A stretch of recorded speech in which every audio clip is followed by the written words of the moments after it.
Welcome to the Marketing Millennials, the No BS Marketing Podcast. I'm Daniel Murray, and join me for unfiltered conversations with the brains behind marketing's coolest companies. The one request I tell our guests, stories or it didn't happen. Get ready to turn the up. Shots on goal is massively important, and that quantity over time leads to high quality. I think it's pretty unrealistic when people say create quality content. Most people don't know what that is. Usually that advice is not followed up with any sort of, and here's what quality looks like. You have to figure that out for yourself because it's not a one size fits all type thing. So that would kind of be my main advice. Let the quantity flow into quality over time. Get as many shots on goal with amount of posts that you can put out there. Even if you don't publish all of them, write a ton, build the muscle, and eventually good things happen if you actually pay attention to things that don't work and you veer away from those and go towards what does. What's up, everybody? I have Blake on the podcast today. I've been watching him for a while. He's grown his audience crazily on Twitter and other platforms, and I'm excited to chat about audience building with him and personal branding. What's up, Blake? Welcome to the pod. Hey, man, thanks. It's a pleasure. We've talked a couple times before, but I'm glad to hop on the pod and just chat. I want to start off by letting you tell everybody, how did you get into marketing? What was your journey like? And then we can get into the topic. It's a 10-year story, so it takes a little bit to get through it. But the TLDR is after high school, I went on a voluntary mission to France for 2 years and came back at 21 with no skills, no job, no idea what to do. I thought I wanted to be like a doctor or something. I had no clue. Started going to college and had to pay my bills. Wasn't getting any help there. So I stumbled into an SEO job with French Canadian clients because I spoke French, and that was literally the only connection. I had to lie in the job interview. I did not know anything about SEO, did not know anything about marketing at all. I just had to say, oh yeah, I know how websites work. I know what SEO is. But really, it's just because I spoke French that I got that job. And then through a series of events, I kind of started growing my skill set, started enjoying it, worked at other agencies, went into the startup life. Some people might know me as like the CMO of Copy AI for a while there. And that's kind of over the past 10 years, what I've built my career on has been marketing, but all on the side, I've been building my audience and have kind of seen the value of that for past 8 years or so. So I've just been slowly grinding and building something that I think is meaningful in regards to my audience. I want to go into the audience building aspect of it because I think you've done a great job. How do you think about, if I was going to start my audience today, what would you tell me are the first couple steps I should do to get started? I think that it really boils down to shots on goal at the very beginning. So when I first started building my audience, I was really bad at writing. If you think about how you're kind of trained to write through school, it's more formal. It's really structured. It's not as creative most of the time. Like you'll get a creative writing class in there sometimes, but even then it's really structured, rigid. You're writing in a certain style, APA, whatever it is. Then you get out of school and you get into the marketing world and you realize that the way that you were taught to write, the way that you were taught to speak and communicate your own story to other people is not very interesting. And it's not really how the digital landscape works. So I had to unlearn a lot of stuff. And I think that a lot of people are going to go through that. So if you're trying to build your audience, you're going to have to write. And maybe you're going to do it through TikTok and do more video, but there's still some writing stuff in there. And ultimately, it boils down to your effectiveness in telling a story and crafting some kind of compelling narrative over the course of time. But the only way that you actually get good at that is by writing a lot or recording a lot, doing whatever kind of content. You have to do a lot of it because you're going to be really bad for a while. And if you can be comfortable for that first year or so where all you're doing is learning and failing, then you're going to be in a really good place a year later if you can just collect those insights and stack those wins on top of each other. Because the goal at that time, if you're just starting out, it's not to gain followers right away. It's to build the muscle of how do I write good stories? How do I write good tweets, posts, videos, whatever, and do that consistently in a predictable way that works for me and matches my personality. So you can build that process up and tweet 10 times a day doing it. You're probably going to get there a lot faster than the person that tweets once per week or posts on LinkedIn once a month or whatever. Shots on goal is massively important. And that quantity over time leads to high quality. I think it's pretty unrealistic when people say create quality content. Most people don't know what that is. Usually that advice is not followed up with any sort of, and here's what quality looks like. You have to figure that out for yourself because it's not a one size fits all type thing. So that would kind of be my main advice. Let the quantity flow into quality over time. Get as many shots on goal with amount of posts that you can put out there. Even if you don't publish all of them, write a ton, build the muscle, and eventually good things happen if you actually pay attention to things that don't work and you veer away from those and go towards what does. Yeah, and I think the big mistake people make is like quality is not determined by you. Quality is determined by your audience. And that's what the perspective I started getting is like you could put out something that you think is a quality piece of content or a quality newsletter or a quality this, but if nobody reads it, is it really, and nobody's interested in it, is it really that quality? It depends on what people's definition of quality is. Yep. I do agree. So after you've built the muscle of posting all the time, because even if you post and there's not followers, like you have no followers, there's no way of growing that. So how do you start growing that followership once you learned how to write great content? You kind of have to pay attention to where the landscape's at. So for each channel, it's kind of different. On Twitter, for example, a while back, I was doing single tweets and it was working really well. And then a couple of years ago, it shifted to threads and you had to write longer form content if you wanted to grow. And that became the mechanism to get the maximum amount of impressions, regardless of how good your content was, honestly. And so people started catching on to that. And a lot of the growth happened through that mechanism. And the people that actually combined following that trend and seeing it and capitalizing on it, but also actually being able to write well are the people now that have hundreds of thousands of followers because they just combined two things that clearly worked. Then they ran with it. And another key part of this is they did not stop. It's really easy to see some viral growth. Well, I shouldn't say easy, but you can see viral growth by doing that. But then it's not as satisfying as you would actually think it is. And it's not as great as you think to go viral. And you can easily lose that muscle and the desire to want to keep going. So consistency still plays a huge role after that point. If you can stay in the game long enough, that's kind of half the battle. But you do have to be okay at least at identifying per channel, where's this thing going? What does the algorithm seem to be preferring? What do people seem to be preferring? And then if you can mix in some kind of spiky point of view on top of that, so coming at a different direction than everybody else, if everybody's talking about AI and ChatGPT, and that's like 99% of the threads you're seeing right now, maybe you should look for a different angle, whether it's going against AI or whether it's just talking about something completely. You should probably consider that at least. Like in marketing, it's usually the best practice is not usually actually the best practice. The best practice is to look at what people say the best practice is and then find a very unique way to approach that in a completely different angle. So I think that applies to audience building as well.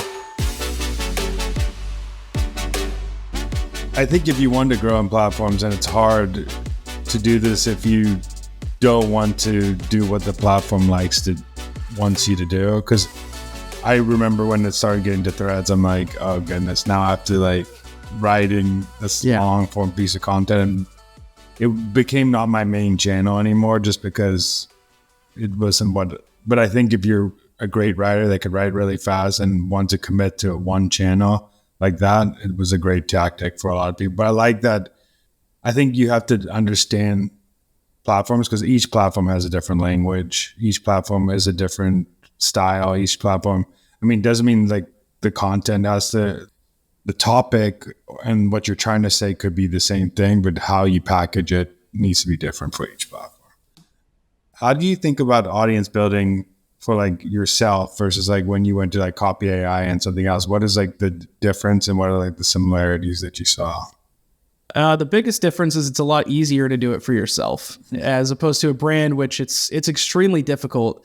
When you're doing it for yourself and you feel like you have complete control over your account, you can say whatever you want. You can test everything. You can post the same thing a million times, or you can post completely different things a million times, and you can just analyze it and learn from there. So there's a lot of freedom there. Plus, you have a face attached to the account, which kind of always helps. And it's just easier to grow, frankly. Whereas if you go to a brand account like a Copy AI, even if it has momentum, it's still not going to grow as fast as a personal account unless you attach a person to that brand. So thankfully, we had like me and the CEO were both tweeting a ton, and other people at the company were in Twitter as well. So there was this ecosystem helping to build that brand and build that account through like Twitter, for example. So that was great. Plus, it was a trending thing. There was a lot of the kismet there that was just bringing this together to grow the account. It wouldn't have worked so well if we were just trying to tweet under the company account and none of us were doing our own tweeting or attaching our face to it. So if you're looking at building a LinkedIn profile, like a page or whatever, it's probably going to be harder than building your own. For all those reasons that I listed, people love following people, positive and negative reasons for that. But like people just like following people more than brands. It's more interesting. So if you're going to do a brand account, you either have to attach yourself to one of the founders, CEO, whatever, and let them create a ton of content and become known for being associated with that brand. And then it can grow vicariously. Or you have to go crazy spiky with your point of view and post stuff that's very, very different and be way out there and probably incorporate video too. Like you have to do that one of those two ways, or it's probably not going to grow as well as you'd hope. And even if it does, it probably won't have very much impact. You can still get a ton of top of funnel stuff, but it doesn't really flow into anything business resulty. So yeah, that's like the main takeaway is it is harder to do the brand side for sure. One question I get a lot from people, and I want to see how you break this down, is when I'm starting an account or I'm starting a page, how do I come up with what topics I should talk about? And then how should I set up a system or whatever to be able to say like, okay, I have now my topics and now I'm going to post X, Y, and Z. A lot of people struggle at that point to even get started. You inherently kind of know some of the things you should talk about. So it depends on how focused you want to be. You have to ask yourself first and foremost, what do I want my account to look like and what do I want it to do? Do I just want a space where I can be myself and just share whatever's top of mind? Then you don't really have to worry about topics. Just go do that. And if you want to try to grow your account, you can lean more into what the audience kind of tells you that they like through their engagement. But if you decide, I really want to grow my following because I want leads for my business, or I want to get more sponsorship opportunities for my newsletter, whatever it might be, you got to start with that goal because it really does define how narrow you need to go with your topic. So let's say you're really trying to drive email subscribers and that's your big thing. If your newsletter's about marketing, for example, well, obviously you've got to talk marketing and then you got to kind of split it out from there. So how I approached it when I started in, I guess, August of 2019, 2020 on Twitter. And I was doing LinkedIn before that, but we'll stay with Twitter. I was posting 15 times a day about every single marketing topic that I knew anything about. And it was all marketing or productivity. It was like those two things. And I basically just tweeted so much that I had enough data where the audience was telling me what they liked and not. So to your point earlier, your audience is who determines what quality actually is. I just paid attention to what got disproportionate amount of engagement and likes. I treated those as votes from my audience for what they liked. And then I leaned more into that. And I just went further and further. And I kind of let that define what topics I talked about more. Because I was never starting with, I'll just talk about things I don't like. I was still talking about things that I knew and things that I liked. I just had to narrow in from there. And I used engagement to help kind of show me what that focus should be. One of the things that people don't do is just get into the rhythm of seeing how people interact with your content, what people are saying about the content. And also like a great way to do it too is look at people in your space and seeing what content other people are reacting to as well. So you can, like you said earlier, I think if someone has an opinion, you can create like the reverse of the opinion or your opinion on that opinion. But if it gets a lot of engagement, it's probably going to get a lot of engagement on your account if it's in the same topic. That's the biggest thing. What are some things that you are thinking about now for like growing your audience? I know you started on LinkedIn, you got big on Twitter. What are some like your next moves of like building audience? How are you thinking about it? Yeah, I'm kind of a cautionary tale because for about a year, I really wasn't able to tweet. Like the past year and a half, you can look at my account. I have slowed down considerably. I have not grown very much because I have not been able, basically, with like my full-time work and everything, to go all in on it. But now that's changed. And so right now my focus is actually on navigating the new landscape that Twitter and LinkedIn are at, which is different. Twitter especially is very different than it was a year and a half ago. It was really creator friendly a year and a half ago. The algorithm was a little bit more forgiving. So there's a lot of stuff going on there where now it's probably a little bit harder to grow, but I'm treating that as an exciting challenge. And so now for me, it's more about, I want to do things that are really specific to me. I want to share more specific content, and that's what quality is going to look like for me going forward.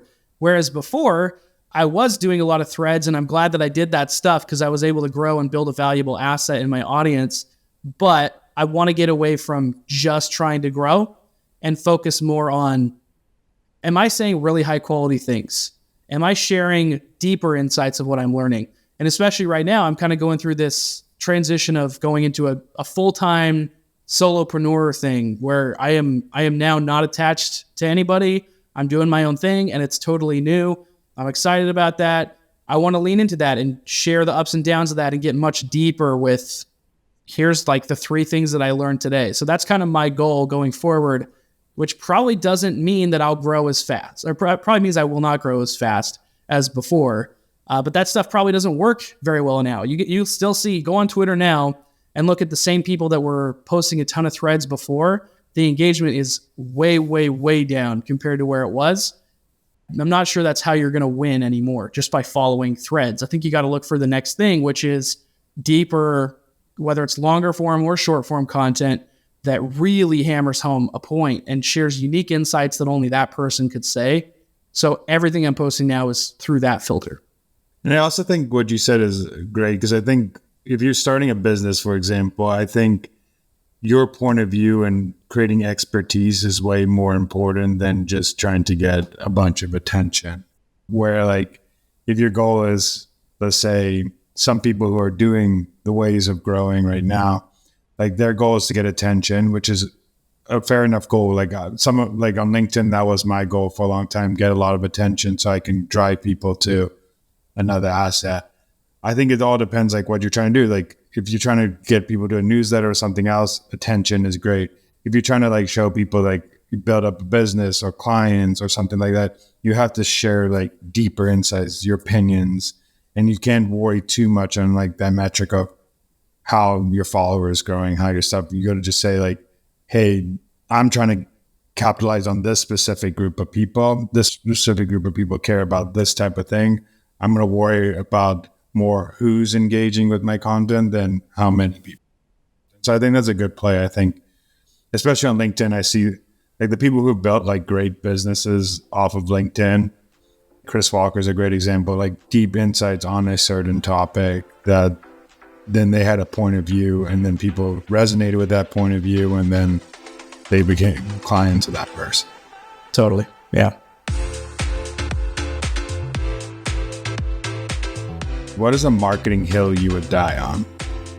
One that comes to mind immediately around like social is this need that companies and people feel that it has to be a sales channel for you or it has to flow down in some way.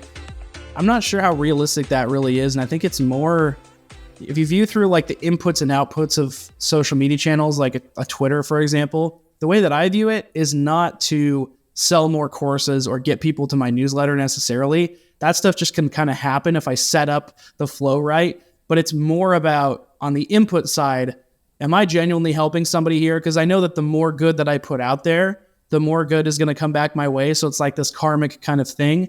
And then the output for me, it's not so much about, again, tying it to specific sales goal or anything like that, or for a brand account.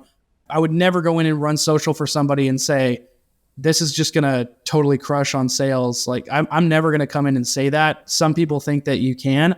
I treat it more as like, I'm going to give high value and I'm going to try to create opportunities for other people. And then I think that opportunities will come back to me. But if they don't, I'm actually okay with that because I think it's more about just doing good and then good things can happen. But even if the good things don't come, that's fine. So that's kind of one of them. Social as a sales channel, I'm not super sold on necessarily. I think it can obviously happen. You can obviously sell through social, but I don't think that should be your viewpoint from day one.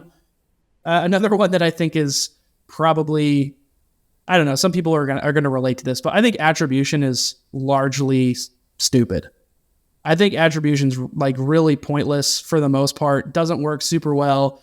I'm not sure that I've ever looked at an attribution model and looked at all the data holistically and thought, oh, this makes total sense. I know exactly what to do next. I think it mostly just makes things even muddier and less clear than they already were before. Whereas the simple data that you get from, just regular like Google Analytics or from Twitter, all these things, maybe doesn't tell you a full story, but you have enough to make assumptions and then go out and test. So I'm much more of a believer of like, I have small data points, I'm going to go test them, instead of saying, I'm going to spend 7 out of 8 hours a day looking at data, and then I'm going to go execute something really haphazardly in 1 hour. I really don't believe in that. And there are going to be people that will want to fight me on that, but mostly through my career, I've just seen like, I don't really believe in attribution that much, honestly. I think it's a good, just like anything in marketing, I think it's just a good thing for signal. Like, it's just like, okay, this is telling me something that's happening. It's not, I think the problem is like so many people die on the attribute, like, of like, this is what's working because of the attribution. I think it's good to have some sort of tracking mechanism to say, okay, this channel is this channel, but I think it's a compass. It's not a map to tell you, okay, this channel is working, like we should keep doing this channel. To me, that's kind of the problem, because where most people spend most of the time is on the end of that, where it's like, I'm going to spend so much time diving way deeper than I ever would, when you kind of already had some of that signal from earlier on, whether it's Google Analytics or even going a little bit more sophisticated. We probably have 90% of what we need to know before that. And most people spend the 10% of the, in their time there. I also think it comes down to a lot of marketers don't get close enough to like the buyers and customers, so they don't actually know why they're buying and why they consider. Because I think if you just like talk to a couple people, you can kind of get a good signal that, okay, I saw you on social media, I saw you on this, I saw you on that. But like so many people are relying on those data points instead of like actually, because it's a little harder. That's a harder thing to do. And like, it's easier to say, okay, this is tracking this way. It's hard to set up, but it's easy to say this is tracking this way. I'm not going to go talk to 100 customers. Like, yeah, it's way easier. And I love the point about social media you made. I think I've heard this a lot of times from a lot of people, like, but even like my social media friends, like the first thing people ask them is, what revenue number could we tie to social? What could we tie to social? And then what happens is it creates what you said before, but like bad behavior on social media, and people on social media to escape from something or like learn something or grow on something. They're not there to get sold to. Like if they were there to get sold to, it would work, but they're not there to get sold to. They're there to make connections. They're there to learn. They're there to do something. So you should do what the platform, like we said at the beginning of building on it, do what the platform tells you to do, not what you think you should do. And eventually you will get sales. If you create great enough content and becoming an expert at a topic, people will start trusting you more, and eventually you will get sales from that channel. Yeah, totally. Last question I have for you is, if someone was starting marketing today and they came to ask you for advice, what is some advice you would give them that they would come back to you 2 years down the road and thank you for? The best thing you can do as a marketer is buckle up for your need to adapt a ton, because things change so quickly. There's not even really cycles in marketing. It's like one day it's all about Web3 marketing, and then it's AI marketing is the next thing, and AI seems to be big enough where it's going to keep happening, and so there's this huge change. It's almost like the internet coming in, and people thought traditional marketers were never going to go away. It was always just going to kind of be that way. This internet thing was going to die down. That didn't really happen. And so now digital marketing, you have to totally change your career basically to go into digital. It's a very different skill set than traditional marketing, non-digital. With AI, you're going to probably experience something new. So if somebody is coming in right now, that's going to be their norm. So thankfully they don't have preconceived notions about what digital marketing is, but it's going to be different going forward. And with the advancements of technology, like they're going right now with AI, every week something completely new happens, and it could possibly change the way that you do a certain process or your entire job. And instead of being scared of that or staying rigid in your beliefs around how marketing should work, you should allow yourself to take the ride and educate yourself on what's happening next and try to be one step ahead if you possibly can.